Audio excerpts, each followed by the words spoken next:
안녕하세요. 여러분의 모발을 지켜드리는 모법사 방지성 원장입니다.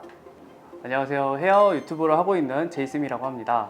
네, 오늘은 귀한 손님 모셨습니다. 유튜브에서 많이 보셨던 제이쌤 모시고 직접 모발 이식을 받으셨어요. 그래서 그 과정을 좀 들어보려고 합니다. 지금 이렇게 영상만 보셔도 제 머리숱이 진짜 많다는 걸 느끼실 수가 있어요. 근데 머리를 자르면 자를수록 점점 이마가 올라가는 게 느껴지는 그런 시기가 왔던 것 같아요. 20대 중반부터 후반까지 점점 조금씩 올라가는 게 미용을 하고 있으니까 더 그런 게 와닿게 되더라고요. 그래서 이제 M자 이마가 어느 정도까지 커버가 되고 내 이마가 이제 어느 정도까지 내려오느냐에 따라서 이미지가 달라지고 내가 머리를 이렇게 올려서 스타일링 할 수 있고 포마드 스타일링이나 뭐 가일 스타일링이나 이마가 보였을 때 정말 예쁘게 자라나는 그런 헤어라인이 필요했던 부분이기 때문에 그런 부분들을 가장 중점적으로 고민을 했고, 뭐 저는 사실 정수리 탈모나 이런 쪽은 별로 그렇게 막 크게 와닿던 부분이 아니기 때문에 일단은 M자 라인만 커버가 되면은 어느 정도 확실히 더 좋겠다, 이게 가장 컸던 것 같아요. 제 손님이 우연치 않게 이식을 한 거를 보고 너무 잘 돼서 와, 여기 어디서 했어요? 이렇게. 왜냐면 제가 봤을 때도 너무 잘 됐는데 아, 나도 저기 가면 좀 성공할 수 있겠다. 그래서 이제 원장님한테 상담을 디자인은 원하시는 대로 거의 하면 될 것 같았어요. 왜냐면 워낙 고민을 많이 했고 잘 알고 계셨고, 특이한 건 높이도 높이지만 옆쪽 관자놀이 있는 데를 좀 더 예쁘게 하기를 원하셨거든요. 그래서 그쪽을 좀 더 미용적으로 포커스를 두고 디자인을 더 많이 했고요. 사실 제 고민은 말씀드렸지만 밀도였어요. 왜냐면 기대치가 있으시고 나중에 수술이 실패하면 안 되잖아요. 근데 이제 밀도를 어느 정도까지 욕심을 내도 될까, 진짜로 높일 때 이게 다 생착이 될까, 그 걱정이 됐기 때문에 그런 부분에서 사실은 밀도를 높이면서도 걱정을 했죠. 근데 다행히 또 열심히 해주셔서 결과가 만족스럽게 나온 것 같아요. 우리 제이쌤은 비절개 모발 이식을 했어요. 그래서 보통 남성분들이 많이 하는 M자를 포함한 앞쪽 헤어라인을 수술하는 걸 했고요. 약 3,000모 정도를 이식을 했고, 수술 시간은 대략 한 6시간 정도 걸렸던 것 같아요. 6시간 정도 걸렸고, 수술 중간에 좀 불편하셨을 거예요. 저희는 수면 마취 안 하거든요. 국소 마취이기 때문에 사실 마취할 때는 살짝 따끔했죠? 힘들었죠? 알죠? 너무 아팠던 것 같아요. 그렇게 말하면 안 되는 거 아니야? 좀 이렇게 극화해야 되는 거 아니야? 하나도 아프지 않았습니다, 이렇게? 어? 아파했어요. 잘 놔주셔서. 솔직히 아파했어요. 뒤통수 쪽은 아프고 앞에는 근데 안 아팠던 것 같아요. 근데 그게 사람마다 다른 조금씩. 분들은 달라요. 다른 분들은 뒤통수는 괜찮은데 앞이 아프다고 하거든요. 우리 제이쌤이 좀 특이한 거예요. 긴장을 해서 그럴 수도 있어요. 수술 직후에는 사실 막 이게 잘 됐나 안 됐나 사실 알 수가 없는 게, 약간 마취 때문에 약간 몽롱한 기분도 있었고 약간 얼얼하기도 하고 두피에서는 이제 피가 나고 피가 보이니까 이게 내가 수술을 한 것 같긴 한데, 집에 와서 저는 일단 이거를 저는 유튜브로 찍을 생각이 있었으니까 유튜브를 찍어야겠다 이 생각이 더 우선이었어요. 그래서 일단은 집에 오자마자 한 2시간 정도 좀 쉬다가 그 다음에 유튜브를 촬영을 하고 그 다음에 이제 잤던 것 같아요. 지금은 너무 만족하죠. 저 주변에 있으신 분들도 많이 추천을 해드려요. 남자분들은 특히나. 왜냐면은 남자분들은 어쨌든 머리가 제일 중요하다고 생각을 하거든요. 머리가 없는 거랑 있는 거랑 또 느낌이 달라요. 그리고 스타일링을 했을 때 M자 이마와 M자 이마 아닌 사람들의 결과물도 다르고 시술할 수 있는 부분도 달라지기 때문에, 저는 만약에 모발 이식을 조금이라도 생각하고 있다 하시면 무조건 하라고 추천을 드립니다. 이게 처음에는 잘 몰랐는데 한 일주일 정도까지는 계속 이렇게 약간 부어있는 느낌이 들긴 하더라고요. 그래서 멍도 들고, 그러면서 이제 이 마취했던 약 때문에 이제 멍도 내려오고 하니까 눈가에 약간 팬더처럼 이렇게 멍도 생기고, 그래서 한 일주일 정도까지는 뭐 일상생활 하는데 크게 지장이 있진 않았는데 좀 멍든 것 때문에, 그런 것 때문에 근데 괜찮았던 것 같아요. 그래서 저는 바로 다음날 출근해서 일도 하고 그쵸. 크게 뭐 그게 문제가 되진 않았던 것 같아요. 수술하고 한 달은 어떠셨습니까? 한 달 동안은 사실 그냥 좀 신기했어요. 내 없었던 이마에 머리카락이 생기고 붓기가 빠지면서, 맨 처음에 붓기가 빠져 있을 때는 되게 조그맣게 있어서 잘 몰랐는데, 그러니까 이게 조금씩 튀어나와 있는 거여서 저는 자란 줄 알았어요. 머리카락이 한 달에 1cm 정도 자라거든요. 그래서 맞아요. 저는 자란 줄 알았더니 이게 알고 보니까 붓기가 빠져서 그렇게 된 거라고 하더라고요. 그리고 나서 이제 좀 병원에서 각질을 빨리 제거를 하고 깍지가 떨어져야지 새로운 머리카락이 떨어지면서 새로 난다. 맞아요. 이거를 이제 듣고 나서부터 열심히, 진짜 너무 아픈데 샴푸를 엄청 열심히 했어요.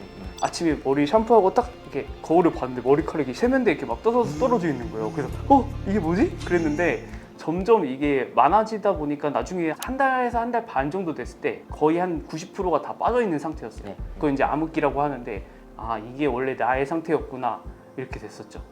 우울하진 않았어요? 그때? 근데 뭐 저는 어차피 머리가 다시 날 거라는 거를 이미 인지를 하고 있었고 어차피 이거를 겪어야 되는 것들을 이미 정보를 입수한 상태였기 때문에 그렇게 막 우울하거나 그러진 않았던 것 같아요. 그냥 좀 신기했던 것 같아요. 그래서 어차피 다시 날 거니까 빨리 좀 자랐으면 좋겠다는 마음이 제일 컸죠.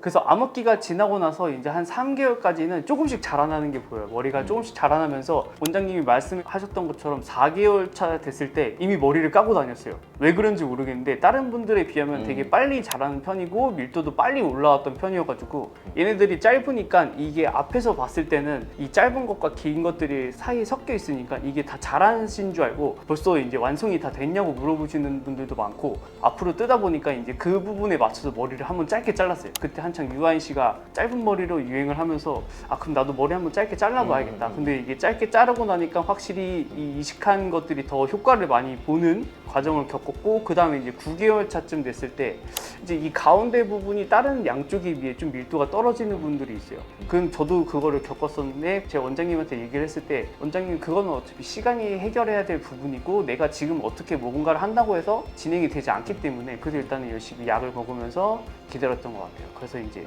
12개월 차 때 이제 제가 유튜브 영상을 만들면서 이게 저는 이제 달마다 찍었거든요. 달마다 찍은 영상을 한 번에 이렇게 딱 모아서 보니까 너무 드라마틱한 거예요. 그 결과물이. 그래서 그 결과물이 조회수도 잘 나오기도 했고 그래서 이제 병원을 많이 물어보시긴 했었는데 이제 제가 좀 알려드리지 못한 부분들도 많았고 근데 이렇게 또 영상을 같이 원장님하고 찍게 되니까 너무 구독자분들한테도 도움이 많이 되실 것 같고 좋은 것 같아요. 저도 좋아요. 그리고 이제 12개월 차가 지나고 나서부터는 이제 계속 유지가 되는지 그게 좀 제일 의문이기도 했어요. 왜냐면은 자랐던 모발이기도 하고 다시 빠질 수도 있고 그 경계 부분이 제일 위험한 부분이기도 한데 그 경계 부분이 약을 먹었던 부분 때문에 계속 버티고 있는지는 모르겠지만 진행이 되고 있지 않았던 부분들이 많았기 때문에 저는 이식하고 2년 정도가 됐을 때 이제 1년 정도가 됐을 때 보통 다 완성이 됐다고 얘기를 하거든요. 1년 정도가 더 지나고 났을 때 지금도 충분히 만족을 하고 있고 제 주변 분들한테도 많이 권해드리고 있기 때문에 저는 매우 만족하고 있습니다. 부연 설명을 드리면 이게 약물 치료는 초반에 필요해요. 제가 느끼기에. 왜냐면 탈모가 될지 안 될지 어떤 상태인지 사실 의료진도 잘 모르거든요. 그래서 약물 치료를 베이스로 해서 1년 정도 약을 먹으면 우리 제이쌤한테도 설명을 드렸는데 두 가지를 꼭 알아야 돼요. 부작용이 나타날 수 있는지 내가 약을 꾸준히 먹을 수 있는지 그거를 알아야 되거든요. 효과는 그 다음 문제예요. 그러니까 약물 치료 효과는 모르겠으면 약을 끊어버리면 됩니다. 그러면 이제 자기가 부작용을 느꼈거나 아쉬운 점과 장점, 그러니까 득을 생각을 했을 때 득과 실을 따져서 본인이 결정하면 될 문제라고 저는 보거든요. 사실 시간이 지날수록 1년, 2년 지나면서 이게 괜찮으려면 한 가지 비밀이 있어요. 이식을 할 때 안쪽까지 심어 넣어야 돼요. 경계 부위까지. 그러니까 이게 원래 모발이 있고 이식모가 이렇게 있고 딱 만나면 요 접점이 문제가 생길 수가 있어요. 그래서 이거를 오버랩 시켜야 돼요.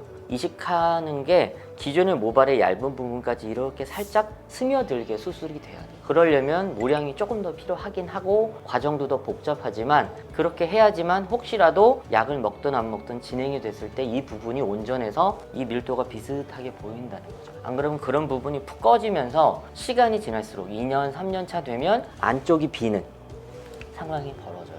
환자분들 입장에서는 되게 아쉽죠. 이게 1년, 2년 조차고 수술한 건 아니잖아요. 그래서 그런 부분에서는 아마 안쪽까지 채운 걸 잘한 거라고 생각해요. 저는.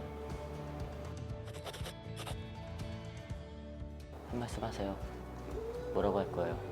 저는 근데 약간 성형을 하면은 약간 그분들의 제2의 아버지라고 장난스럽게 이렇게 얘기를 하죠. 새롭게 탄생을 했다고. 드디어 그래서 나왔다. 저는 진짜 딱 이식을 하고 나서 제 좀 삶이 좀 바뀐 게 제가 원하는 머리 스타일을 할 수 있고 그런 부분들 때문에 너무 좋은 거예요. 이게 유튜브 컨텐츠도 더 많이 찍을 수 있고 그전에는 이제 막 M자니까 M자를 커버할 수 있는 스타일을 찍었다면 지금은 이제 정말 유행하는 머리들을 하나둘씩 다 할 수 있고 막 짧게도 잘라보고 길게도 해보고 이렇게 할 수 있으니까 훨씬 더 폭이 넓어져서 좋고 아무래도 이제 헤어라인도 깨끗해지고 예뻐지니까 머리도 자연스럽게 까게 되고 그러다 보니까 사람들이 더 뭔가 더 되게 깔끔해지고 자신감 있어 보이는 그런 것들이 좀 많아서 저는 개인적으로 되게 좋았던 것 같아요.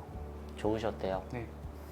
오늘은 제이쌤 모시고 모발이식 경과에 대해서 말씀 나눠봤습니다. 도움이 되셨으면 좋겠습니다. 감사합니다.